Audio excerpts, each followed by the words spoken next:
سامعین محترم، یہاں سے اللہ جل جلالہ اپنے محبوب پیغمبر کو بڑے پیار بھرے انداز میں تسلی دے رہے ہیں۔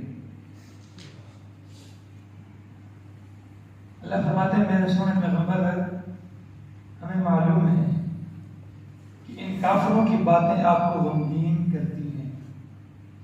قد نعلم، ہم جانتے ہیں، انہو لیحزنک الذی یقولون، کہ بے شک آپ کو غمگین کرتی ہیں وہ باتیں جو یہ کافر کہتے ہیں۔ فإنہم لا یکذبونک، تو آپ پریشان نہ ہوں، یہ آپ کو نہیں جھٹلا رہے، حقیقت میں آپ کو تو یہ ابھی بھی صادق اور امین کہتے ہیں۔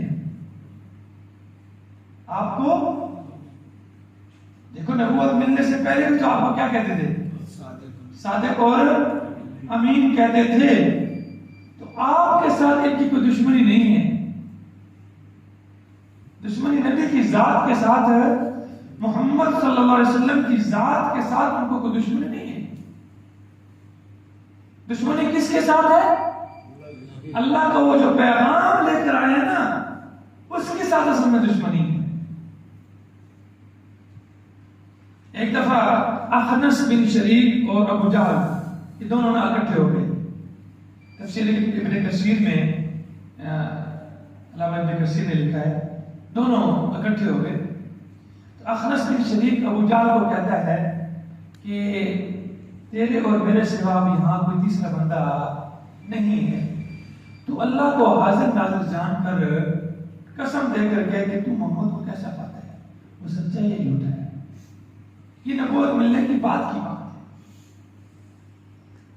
تو وہ کہتا ہے خدا کی قسم، مجھے محمد کا رب کی قسم، محمد سچے ہیں صلی اللہ علیہ وسلم۔ لیکن کیا کریں، اگر ہم محمد کی نبوت کو مان لیں تو سارے اعزازات تو ان کا قبیلہ لے جائے گا، ہمارے پاس کسی پیچھے کیا رہ جائے گا؟ سمجھ آ رہی؟ تو محمد صلی اللہ علیہ وسلم کو سچا مانتے تھے، مشرکین مکہ بھی جانتے تھے کہ نبی پاک صلی اللہ علیہ وسلم کیا ہیں؟ سچے ہیں۔ ابو جہل اقرار کر رہا ہے کہ محمد کیا ہے؟ سچے ہیں صلی اللہ علیہ وسلم۔ لیکن یہ اگر اس کو ہم مان لیں، نبی مان لیں، تو نبوت بھی ان کے پاس چلی گئی، نبوت چلی گئی تو ہر چیز ان کے پاس چلی گئی، ساری سرداری پیچھے قریش والوں کے پاس کیا رہ جائے گی؟ سمجھ آ گیا؟ اس لیے اللہ فرماتے ہیں فَإِنَّهُمْ لَا يُكَذِّبُونَكَ، پس بے شک وہ آپ کو نہیں جھٹلا رہے، وَلَكِنَّ الظَّالِمِينَ بِآيَاتِ اللَّهِ يَجْحَدُونَ، لیکن یہ ظالم لوگ اللہ کی آیتوں کا انکار کرتے ہیں۔ آج بھی، اس وقت بھی ان سب کو پتا ہے یہ جو فلاں کے ساتھ مخالفت، فلاں کے ساتھ فلاں مولوی، فلاں، یہ مولوی کی مخالفت نہیں ہے، اصل میں مخالفت کس کی ہے؟ اللہ کے قرآن کی مخالفت ہے۔ لوگوں کو قرآن ترجمے کے ساتھ پڑھنے نہیں دیتے، قرآن ترجمے نازوں سے نہیں پڑھنا، کیا ہو جاؤ گے؟ گمراہ ہو جاؤ گے۔ کون سی گمراہی مراد ہے یہاں پر؟ میں نے اس دن بھی آپ کو بتایا، یہ والی گمراہی ہے۔ تمہیں وہ جو راستہ پہلے جمراتوں اور شبراتوں والا راستہ سیدھا کہاں آتا ہے؟ ہاں، پیٹ کی، ہمارے پیٹ کی، کیونکہ تمہاری شبرات اس وقت تک منظور نہیں جب تک ہم اربع نہیں پڑھیں گے، تمہاری جمرات اس وقت تک قبول نہیں ہے جب تک ہم اربع نہیں پڑھیں گے۔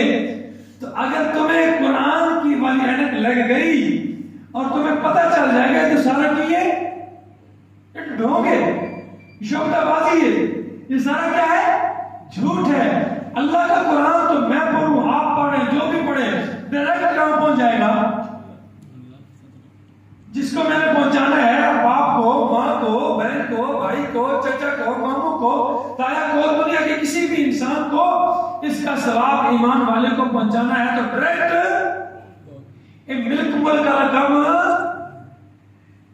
ملک ملک کا کام ایسی جگہ کہ میں پڑھا ہے تاڑے ملک کیتا کیوں بھائی میں نہ پاک صحیح پاک اچھا میں قرآن پڑھا ہے کہ اللہ نے میں نے وہ ہر حرف دا نیکی کو نہیں ملی ہے کہ نہیں ملی ہے ایمانداری اللہ سے ہم بتاتے ہیں لوگوں کو کہ قرآن پڑھا کرو پڑھو گے تو ہر حرف پر کیا ملے گا 10 نیکیاں اچھا یہ اگر کاموں نیکیاں نہیں ملیاں تو پھر کدھر گئی اس نے بول بھی نہیں ملی ہے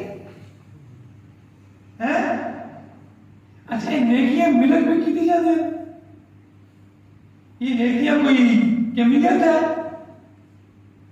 نیکیاں تو نہیں جاتی ہیں دنیا میں بجائے ایک بار نیکی ہے سب چھوٹے والے یہ تو سے میری طرف آگے پہنچا دیتے کیوں اللہ ساڑھی بھی چھوڑتا اللہ ہم کی نہیں سنتا ہماری بھی سنتا کیا اللہ صرف نیکوں کی سنتا ہے ایمانداری سے بتاؤ اللہ صرف نیک لوگوں کی سنتا ہے اپنے محبوب لوگوں کی سنتا ہے گنہگاروں کو نہیں سنتا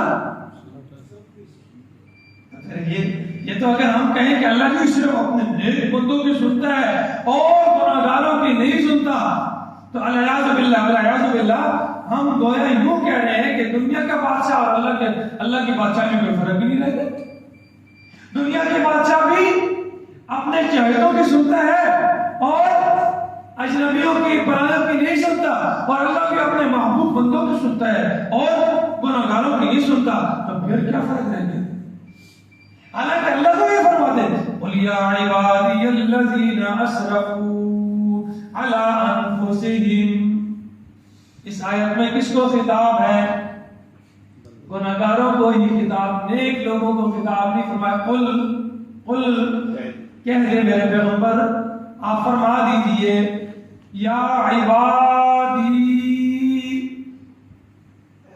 اے میرے بندو کون سے بندو الذین وہ بندے اسرفو جنہوں نے زیادتی کر لی ہے حد سے آگے نکل گئے ہیں علی انفسہم کن پر اپنی جان پر زیادتی کر کے حد سے آگے گزر چکے ہیں یہ زیادتی کون سی زیادتی مراد ہے نافرمانیاں کر کے اللہ کے حکموں کو توڑ کر نبی کی شریعت کو توڑ کر اس سے منہ موڑ کر زندگی گزار کر اپنے ذمے گناہوں کے بوجھ اکٹھے کر لیے ہیں پہاڑ جتنے گناہ اکٹھے ہو گئے ہیں اللہ فرماتے ہیں اے میرے وہ بندو جنہوں نے گناہ کر کے اپنی جانوں پر زیادتی کر لی ہے لا تقنطوا من رحمت اللہ کن کا خطاب فرما ہے ذرا آ جائے سورۃ فرقان کے اندر والذین لا يدعون مع اللہ الہا آخر رحمان کے بندے تو وہ ہیں جو اللہ کے سوا کسی کو نہیں پکارتے کسی اور معبود کو نہیں پکارتے ولا يقتلون النفس التي حرم اللہ الا بالحق اور کسی جان کو جس کو اللہ نے حرام قرار دیا نہ حق قتل نہیں کرتے ولا یزنون اور وہ زنا بھی نہیں کرتے اور رحمان کے بندے زنا بھی نہیں کرتے زنا آنکھوں کا بھی ہوتا ہے زنا کانوں کا بھی ہوتا ہے زنا زبان کا بھی ہوتا ہے زنا دل کا بھی ہوتا ہے یہ سارے صرف زنا اسی کام کا نام نہیں ہے اگر آپ کی آنکھ اجنبی عورت پر پڑی اور پڑی رہی اور بار بار پڑھ رہی ہے تو یہ کیا ہے آنکھوں کا زنا ہے اور آپ اس طرح فوش گوئی جو ہے وہ اپنے کانوں سے سن رہے ہیں تو یہ کانوں کا زنا ہے زبان سے گندی باتیں کر رہے ہیں یہی اسی طرح کی فوش گوئی کر رہے ہیں تو یہ کیا ہے زبان کا زنا ہے ولا یزنون اور رحمان کے بندے تو زنا نہیں کرتے ومن یفعل ذلک اور جو آدمی یہ کام کرے گا یلقى اثاما وہ اپنے گناہ کا بدلہ پا لے گا آگے کیا فرمایا اللہ نے؟ الا من تابا، الا من تابا، یہ کون ہے؟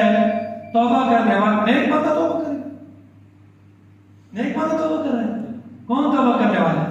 الا من تابا، مگر جس سے یہ گناہ ہو گئے، شرک ہو گیا، ناحق قتل ہو گیا، زنا ہو گیا، اور بڑے بڑے گناہ ہو گئے، مگر جس نے توبہ کر لی، وآمن، اور کیا لے آیا؟ ایمان لے آیا، وعمل عملا صالحا، اور پھر برائیاں چھوڑ کر ان کے بدلے میں آپ کیا شروع کر دی؟ نیکیاں شروع کر دی۔ اب اللہ کا قرآن آگے سنیے کیا کہتا ہے؟ فَأُولَٰئِكَ يُبَدِّلُ اللَّهُ سَيِّئَاتِهِمْ حَسَنَاتٍ، اللہ ایسے لوگوں کے گناہوں کو بھی نیکیوں میں بدل دیتا ہے۔ یہ ہمیں کیا پٹی پڑھاتے ہیں؟ تو گناہگار ہو، تھوڑی رب سندا نہیں تے ساڈی موڑدا نہیں، لا حول ولا قوت